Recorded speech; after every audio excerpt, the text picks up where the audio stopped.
विश्वानि देव सवितर्दुरितानि परासुव यद्भद्रं तन्नयासुव। तो सर्वेश सकल सुखदाता शुद्ध स्वरूप विधाता है, उसके कष्ट नष्ट हो जाते जो तेरे ढिंगाता है। सारे दुर्गुण दुर्व्यसनों से हमको नाथ बचा लीजिए, मंगलमय गुण कर्म पदार्थ प्रेम सिंधु हमको दीजिए। मंगलमय गुण कर्म पदार्थ प्रेम सिंधु हमको दीजिए।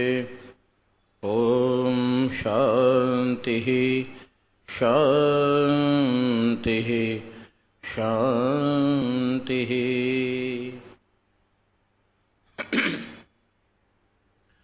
सभागार में उपस्थित सभी भद्र सज्जनों, वंदनीय मातृशक्ति।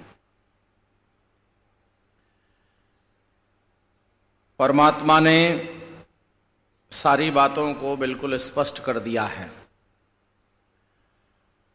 और जो विषय जन सामान्य तक नहीं पहुंच पा रहे थे, उनको ऋषियों ने अपनी तपस्या से और सरल कर दिया है। जो जो विषय समझ में नहीं आते, उन विषयों के लिए ऋषियों ने बड़े बड़े ग्रंथ लिखे, जिनको हम दर्शन कहते हैं, शास्त्र कहते हैं। ऐतिहासिक घटनाओं के साथ भी कुछ जानकारियां दी गई, वेद भाष्य किया गया, उन्हें ब्राह्मण ग्रंथों का नाम दिया गया। ऐसे ही उपनिषद हैं, आरण्यक हैं, अनेक ऐसे वैदिक साहित्यिक में ग्रंथ हैं जिनको हमें पढ़ करके सत्य की जानकारी हो सकती है। लेकिन हमारे देश का दुर्भाग्य ही कहा जाएगा कि जो सैद्धांतिक ग्रंथ हैं, वैदिक ग्रंथ हैं, उपयोगी ग्रंथ हैं, उनको पढ़ा नहीं जाता है। और जो जाल ग्रंथ हैं, फंसाने वाले ग्रंथ हैं, उन ग्रंथों को यहां खूब पढ़ा जाता है। पूरे भारतवर्ष में ऐसी चर्चाएं कथा के रूप में हो रही हैं जो भारत देश का विनाश करेंगी। कितना बड़ा दुर्भाग्य है भारत देश का। हम कल आपसे बात कर रहे थे, मूर्ति पूजा से लाभ क्या है, हानि क्या है। एक राजा दाहिर नाम का एक राजा था, राजा दाहिर, सिंध प्रदेश का राजा था। मोहम्मद बिन कासिम ने उस राजा दाहिर पर चढ़ाई की थी। अगर वह मूर्ति पूजक नहीं होता तो वह गुलाम नहीं होता, मारा नहीं जाता, पूरा का पूरा रियासत गुलाम नहीं होती। मोहम्मद बिन कासिम जब युद्ध करने के लिए आया और युद्ध किया तो हार गया, क्योंकि राजा दाहिर बहादुर व्यक्ति था, बलवान था, सेना बहुत अच्छी थी, लेकिन एक ही कमी थी, मूर्ति पूजक था। ये इतिहास की घटना है। बहादुरी से जीत गया, लेकिन मोहम्मद बिन कासिम ने अपना जुगाड़ लगाकर, गणित लगाकर ये पता कर लिया कि ये जो मंदिर है, इस मंदिर का जो पुजारी है, ये हमारी सहायता करेगा। और सारी सेना मूर्ति के सामने आकर खड़ी होती है, पंडित आशीर्वाद देता है, विजय की कामना करता है, उत्साह से सेना लड़ती है, जीत जाते हैं। लेकिन जब मोहम्मद बिन कासिम के साथ वो पुजारी हो गया तो उसने झंडा मंदिर का झुका दिया, और सेना जब आकर के खड़ी हुई तो उसने कहा, आज तुम्हारी जीत नहीं होगी। देवी नाराज हो गई है। सेना उत्साहहीन होकर के लड़ी, भाग गई आधी सेना, मोहम्मद बिन कासिम की जीत हो गई। आप इससे अंदाजा लगा सकते हैं कि व्यक्ति कितना कमजोर हो जाता है जब उसे मानसिक रूप से इस तरह की चर्चाएं, बातें बताई जाती हैं। अगर राजा तनिक भी समझदार भी होता, मूर्ति पूजक के साथ साथ थोड़ा समझदार होता, तो वो ये कह सकता था, भाई जिस देवी की पूजा हम करते हैं वो नाराज कैसे हो गई। और नाराज भी ऐसे समय पर हुई जिस समय पर युद्ध खड़ा है और दूसरा हमारे पास विदर्भी हमारे ऊपर चढ़ाई कर रहा है, ऐसे समय पर नाराज होती है। राजा मारा गया, पुजारी ने कहा कि भाई आधा राज्य मुझे दो, तो पुजारी को भी मार दिया मोहम्मद बिन कासिम ने। मान के जो अपने राजा का सगा नहीं हो सकता वो हमारा क्या भला करेगा। इसीलिए तर्क संगत इन बातों को अच्छे से समझना चाहिए। आज हम आपके बीच पूजा के विश्लेषण को करेंगे, और पूजा का जो विश्लेषण है वो अगर आज आपने ठीक से समझ लिया तो आपको बहुत कुछ समझ में आ जाएगा। कल हम बात कर रहे थे, पूजा करनी है तो देवताओं का निर्णय करो, है जी।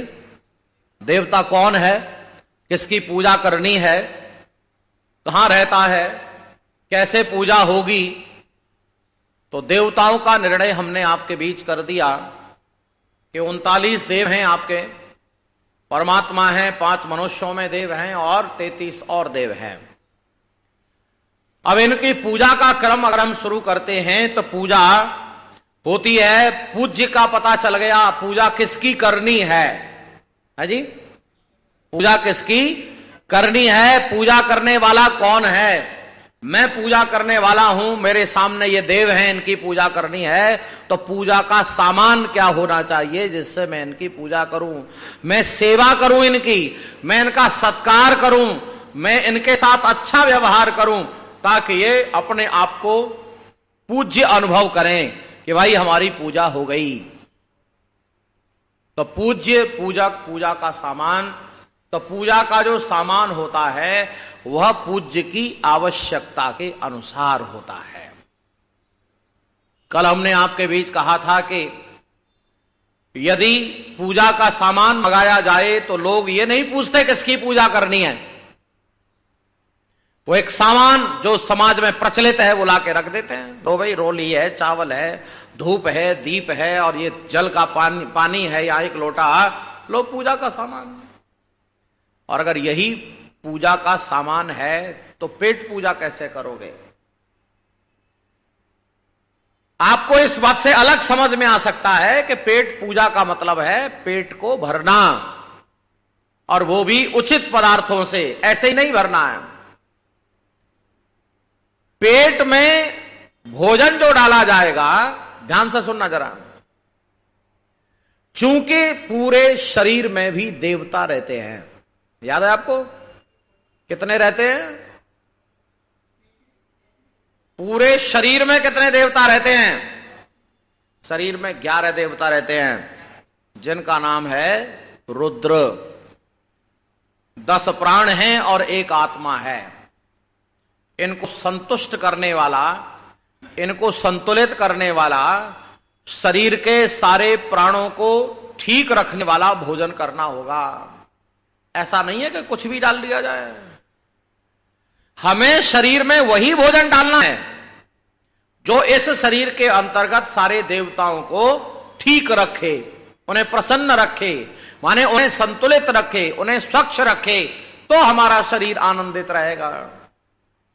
और जैसे इस पेट की पूजा की जा रही है, वैसे ही अन्य देवताओं के लिए क्या क्या सामान चाहिए। जैसे मां हमारे सामने पूज्य है, मैं पूजक हूं, तो पूजा का सामान क्या होना चाहिए।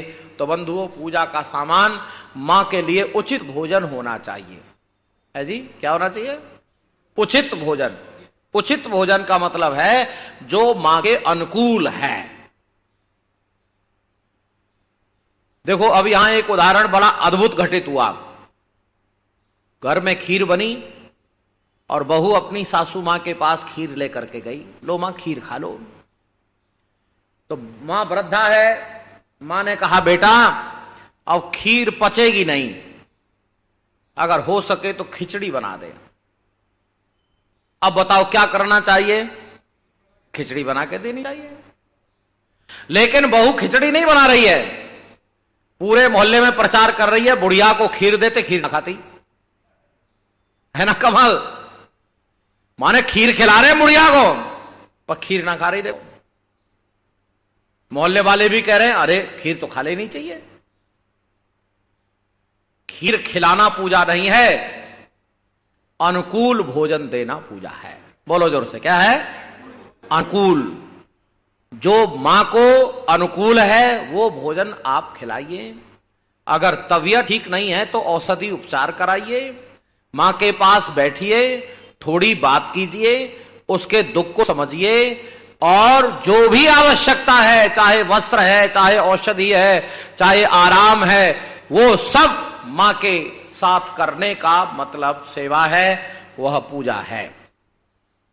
और जैसे सारे व्यवहार से मां संतुष्ट रहे ऐसा काम करना है, वैसे ही पिता को भी प्रसन्न रखना है। जरा ध्यान देना, मां मेरे संपूर्ण व्यवहार से सुखी स्वस्थ रहनी चाहिए तो मैं पूजा कर रहा हूं, ऐसे ही पिता भी मेरे से संतुष्ट रहना चाहिए और आचार्य भी मेरे व्यवहार से संतुष्ट रहना चाहिए, पति पत्नी भी एक दूसरे से बोलो संतुष्ट रहने। यह है पूजा। परमात्मा की पूजा उसकी उपासना है, उसकी आराधना है, उसका जाप है, उसका ध्यान है और उसकी आज्ञा का पालन है। परमात्मा की भक्ति क्या है? परमात्मा की भक्ति है उसकी आज्ञा का पालन करना। उसे कोई सामान नहीं चाहिए, हमसे लड्डू मोहन भोग खीर नहीं चाहिए उसे, क्योंकि पूज्य के लिए क्या चाहिए? उसकी आवश्यकता के अनुसार। अच्छा, हम क्या दे सकते हैं जो उसके पास नहीं है? परमात्मा को किस चीज की आवश्यकता है? बोलो, है कुछ? उसी ने दिया तो हम क्या दे सकते हैं? इसीलिए कोई सामान दे करके पूजा नहीं होती है। परमात्मा की पूजा, परमात्मा की आराधना, परमात्मा की उपासना केवल हमारे कल्याण के लिए है। उसका धन्यवाद करना, उसको याद रखना, उसकी व्यवस्था मर्यादा को धारण करना ही उसकी भक्ति करना है। ऋषि दयानंद कहते हैं, जो परमेश्वर का ध्यान नहीं करता वह कृतघ्न और महामूर्ख है जी। कृतघ्न और महामूर्ख है। कृतघ्न किसे कहते हैं? जो किए गए उपकार को नहीं मानता। कितने उपकार किए परमेश्वर ने, उन उपकारों को मानना, उसे जगते ही कोटिशा धन्यवाद करना, जब जब कोई काम करे तब तब धन्यवाद करना, यह परमेश्वर के प्रति कृतज्ञता ज्ञापन है। परमात्मा हमारे कल्याण का रास्ता देता है। अब प्रश्न आया, आपके पास अनेक जड़ पदार्थ हैं, सूर्य है, अग्नि है, जल है, वायु है, पृथ्वी है, आकाश है, इनकी पूजा कैसे करेंगे भाई? इनकी पूजा कैसे करें? तो सुनो, आपके यहां एक पूजा प्रचलित है, उसे देखो और आप देखना कि वाकई में पूजा है या आपके साथ धोखा हो रहा है। बस गौर से देखना, समझना। और पुरानी चर्चा जो आप सुनते चले आ रहे हैं वो सहायक होगी। मैं कुछ पूछूंगा, आपको बताना है कैसी पूजा होती है। ज्यादातर एक महाराज आता है और एक इतनी लंबी लिस्ट बना देता है, भाई सामान ले आना। पहले सामान ले आया, यजमान बैठ गया। यजमान बैठ गया और पूजा कैसे पहले तैयारी की जाती है? एक चौकी बनाई जाती है, एक चौकी, चौकी पर कपड़ा, फिर लाल पीली लाइनें बना दी जाती हैं, यजमान को लेकर बैठ जाते हैं, चलो भाई पूजा होगी। यजमान के हाथ में चावल के दाने दे दिए, छोड़ो चौकी पर, छोड़ दिए। यजमान ने पूछ लिया, महाराज क्या हुआ? वहां देवता आ गए, देवता आ गया, पूजा करो, आसन दो, आसनम विष्टरम समर्पयामी, इनको जल दो, जलम समर्पयामी, स्नान कराओ, स्नानम समर्पयामी। वो भी एक दो तरह से नहीं, जल स्नानम, दुग्ध स्नानम, दधी स्नानम, शर्करा स्नानम, मधुपर्क स्नानम, गंगा जल स्नानम, अनेकों प्रकार से स्नान कर। अच्छा, कपड़े दो, वस्त्रम समर्पयामी, धूपम दीपम नैवेद्यम समर्पयामि, दक्षिणामपि समर्पयामि, दक्षिणा चढ़ाओ। अच्छा, अभी तो एक देवता का नंबर आया है, फिर दूसरा देवता बुलाया, तीसरा बुलाया, और तब तक बुलाते रहे जब तक सारा सामान चौकी पर नहीं चढ़ गया। फिर उसके हाथ में चावल के दाने, सरसों के दाने दे दिए, ले भाई छोड़ दे, छोड़ दिया। अब क्या हुआ? तो महाराज कह रहा है देवता गए, लेकिन आंख के अंधे गांठ के पूरे, आंख के अंधे गांठ के पूरे। किसी यजमान ने आज तक यह नहीं कहा कि देवता गए तो इस सामान को यहां काहे को छोड़ गए। सच बताओ, सामान किसके लिए दिया था? देवता के लिए। जब देवता के लिए दिया था तो यहां कैसे छोड़ गए सामान? क्या यह महाराज इनका रिश्तेदार लगता है जो ये बांध कर ले जाएगा? वस्तुतः सही में क्या कहा जा सकता है कि देवता कोई न तो आता है न जाता है, यह आपके साथ धोखा किया जाता है। कैसे? इसका शास्त्रीय विश्लेषण करेंगे हम आपके सामने, और आप हमारा सहयोग करना, क्योंकि पुराने समय 2-4 दिन पहले हमने एक चर्चा की थी, वो सहायक होगी इस समय।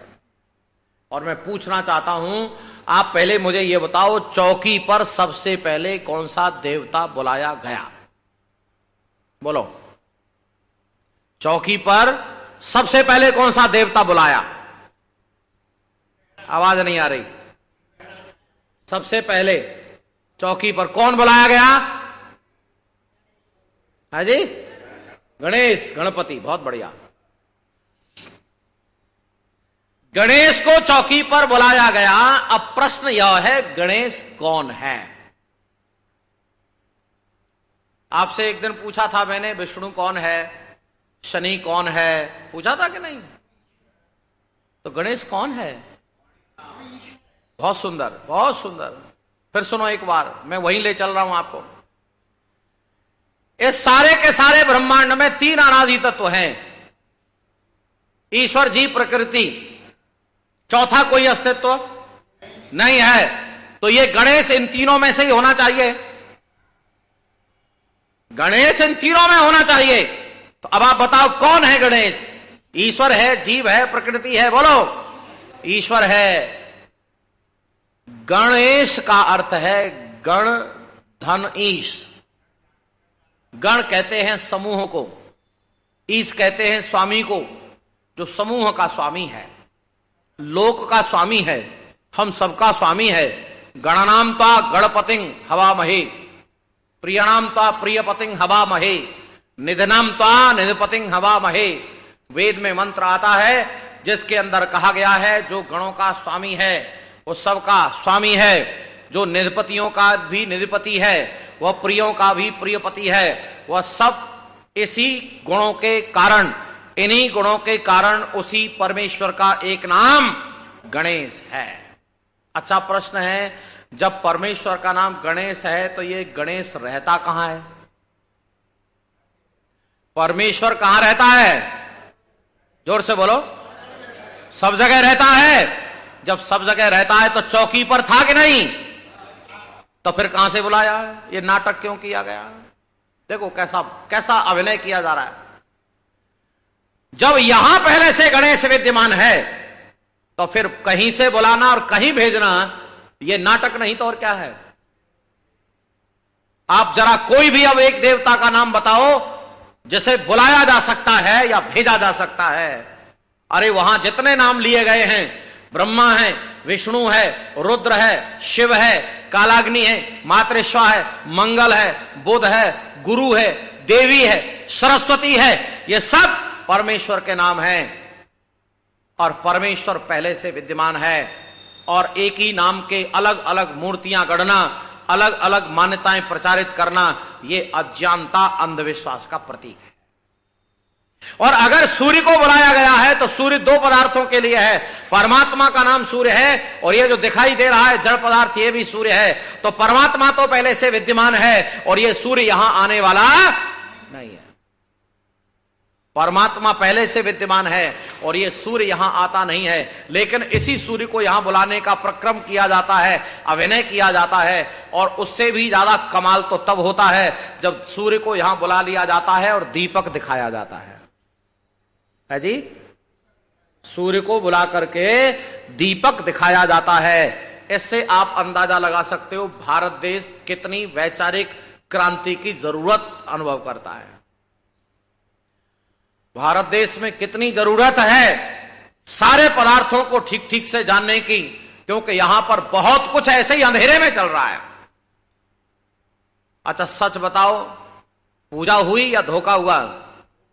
धोखा हुआ, और रोज हो रहा है ये। न कोई समझने को तैयार है, न कोई समझाने को तैयार है, और लोग ठगे जा रहे हैं। पूजा के नाम पर घोटाला है जी, कितना भयंकर घोटाला है पूजा के नाम पर। अब आपका प्रश्न होगा जी फिर हम पूजा कैसे करें? तो कैसे पूजा करनी है इसको आप वेद से समझेंगे, शास्त्रों से समझेंगे, ऋषियों से समझेंगे। तो महर्षि याज्ञवल्क्य ने कहा अग्निर्वै देवा नाम मुखम है जी, अग्निर्वै देवानाम मुखम। देवानाम यहां पर सभी देवताओं के लिए, देवस्य देवयो देवानाम, देवस्य कहते एक देवता का, देवयो कहते दो देवताओं का, देवानाम माने सारे देवताओं का मुख अग्नि होता है। जितने देवता हैं आपके ब्रह्मांड में, चाहे वो सूर्य है, चंद्र है, मंगल है, पृथ्वी है, अग्नि है, जल है, वायु है, ये सब सारे देवताओं का मुख अग्नि होता है। इसीलिए अग्निहोत्र करना ही सही पूजा है। केवल अग्निहोत्र करना पूजा है।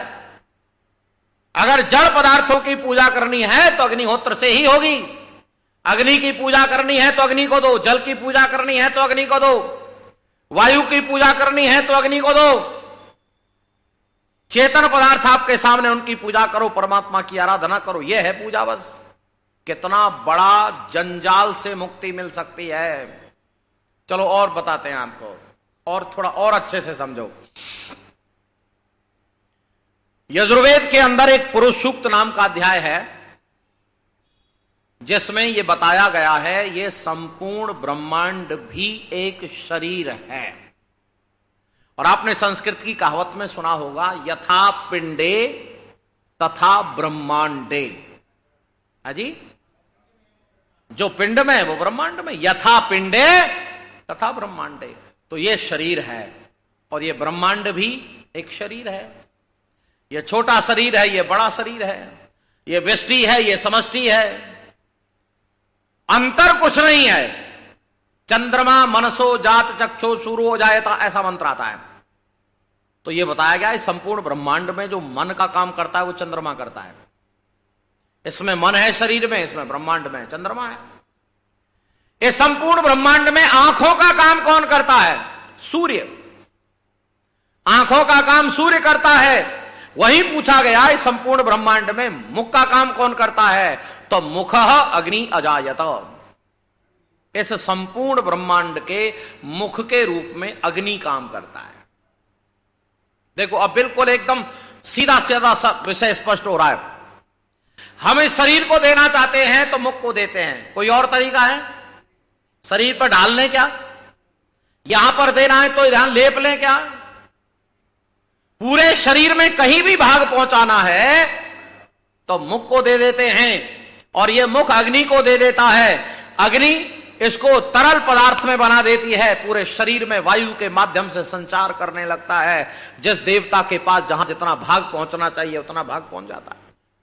कैसा सुंदर सिस्टम बनाया है।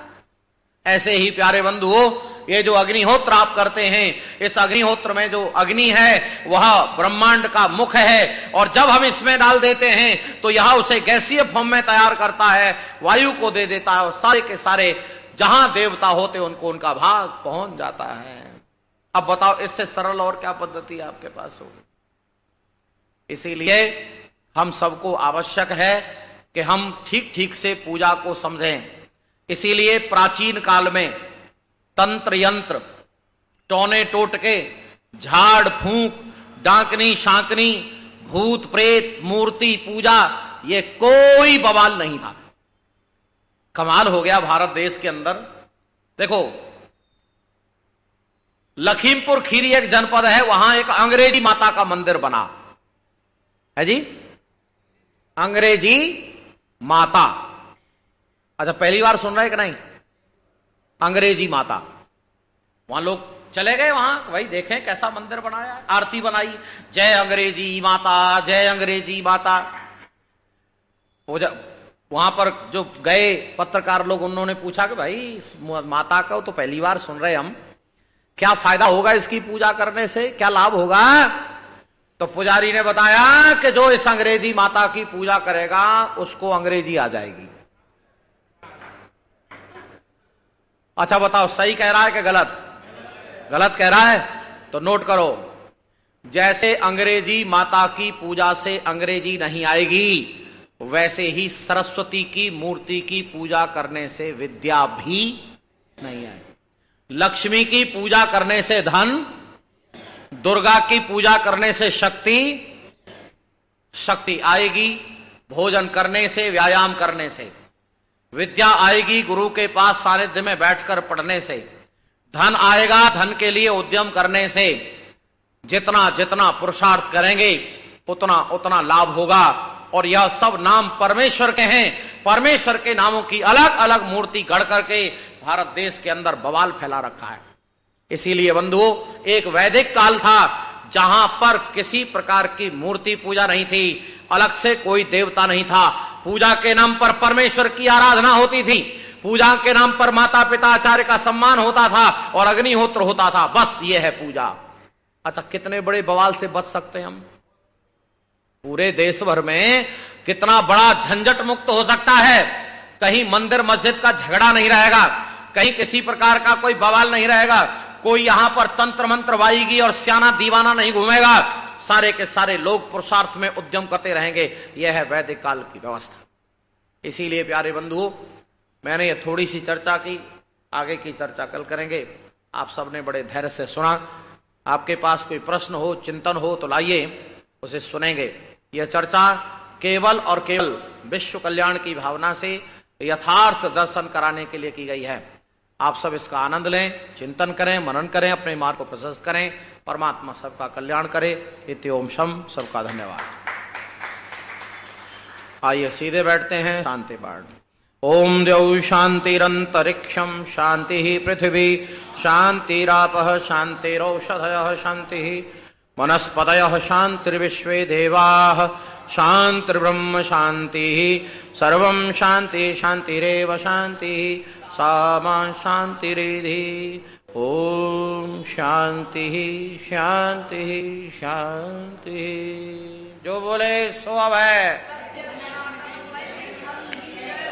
गुरुवर विरजानंद की, जगत गुरु महर्षि देव दयानंद की, मर्यादा पुरुषोत्तम श्री रामचंद्र के, योगीराज श्री कृष्णचंद्र महाराज के, महर्षि पतंजलि के, महामुनि पाणिनि के, देश और धर्म पर बलिदान होने वाले वीर वीरांगनाओं के, भारत माता की, गौ माता का, आर्य समाज, वेद की ज्योति, ओम का झंडा। जो बोले सो अब है। सीधे बैठेंगे, श्वास भरेंगे, ओम की ध्वनि।